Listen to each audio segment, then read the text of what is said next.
On nous demande d'écrire sous la forme d'une seule fraction les expressions que voici. X sur x2 plus 1 plus 1 sur x moins 1.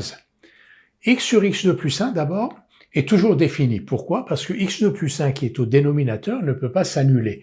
Pourquoi est-ce que x2 plus 1 ne peut pas s'annuler? Parce que on a x2 qui est positif ou nul, x2 plus 1 est donc toujours supérieur ou égal à 1, donc ne peut pas s'annuler. En revanche, x moins 1 ici peut s'annuler. X moins 1 s'annule pour x égale 1. Donc il faut exclure x égale 1 de l'ensemble de définitions de cette égalité. C'est-à-dire qu'on n'a pas le droit d'écrire 1 sur x moins 1 si x est égal à 1.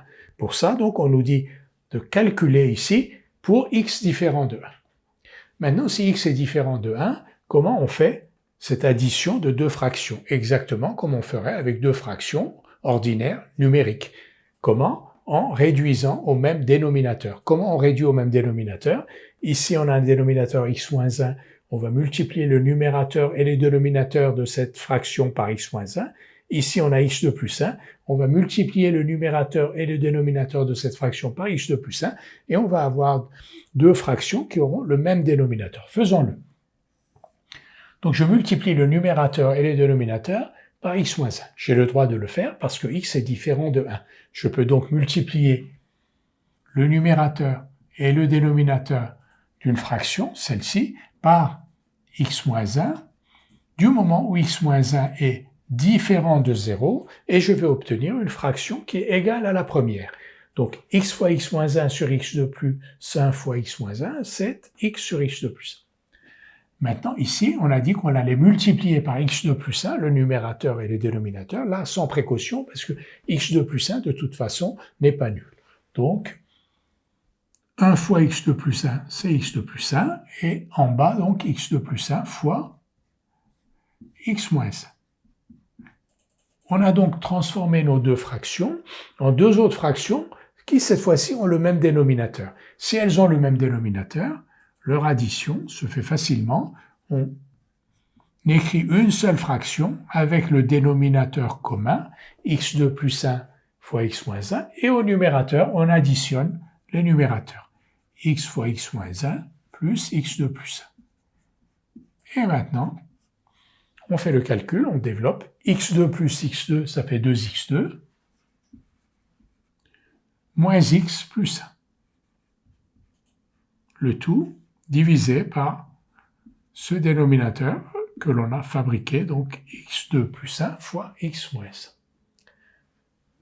Deuxième opération à faire, x fois x plus 1 sur x plus 2, moins 3 sur x. Pour x différent de moins 2 et x différent de 0, pourquoi? Parce que ici on a x plus 2 au dénominateur et ce dénominateur doit être non nul, sinon on ne peut pas écrire x sur x plus 1 divisé par x plus 2. X égale moins 2 est une valeur interdite pour cette fraction, et ici x égale 0 est une valeur interdite. Quand on a un dénominateur, le dénominateur ne peut pas être nul. Donc, on va calculer, mais avec la condition x différent de moins 2 et x différent de 0. On va faire comme tout à l'heure, donc on va réduire au même dénominateur. Ici, on va faire apparaître x ici, on va faire apparaître x plus 2 là. Pour faire apparaître x ici, nous allons multiplier le numérateur et les dénominateurs par x. On a le droit de le faire parce que x est différent de 0. Donc, si je multiplie x ici, ça va faire x2 sur x fois x plus 2. On est bien d'accord? J'ai multiplié le numérateur et le dénominateur par x, donc ici ça va faire x fois x, x2, fois x plus 1 sur x fois x plus 2. Moins, ici je vais multiplier par x plus 2 au numérateur et au dénominateur. J'ai le droit de le faire parce que x plus 2 est différent de 0. Et je vais obtenir une fraction qui est égale à 3 sur x. Donc ici, x fois x plus 2. J'ai donc, à la place de chacune de ces fractions, écrit une autre fraction qui lui est égale, mais ces deux fractions sont telles qu'elles ont le même dénominateur, un dénominateur commun. Et maintenant, la soustraction se fait sans problème.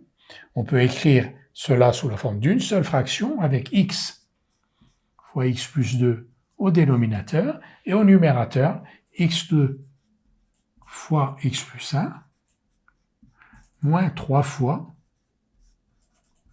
x plus 2, qui est égal x3, je développe, donc x3 plus x2, x3 plus x2 moins 3x moins 6 sur x fois x plus 2.